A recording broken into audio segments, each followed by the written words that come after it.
وہ شہر محبت جہاں مصطفیٰ۔ نحمدہ و نصلی علی رسولہ الکریم۔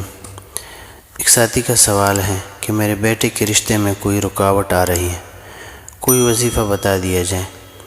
الجواب حامدا و مصلیا اما بعد۔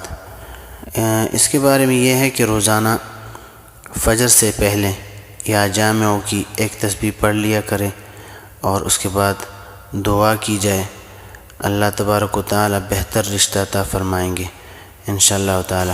اعمال قرآنی میں حضرت علامہ تھانوی رحمۃ اللہ علیہ نے لکھا ہے اور یہ مجرب وظیفہ ہے، اور اس طرح دوسرا حوالہ ہے دینی رہنمائی صفحہ نمبر 33۔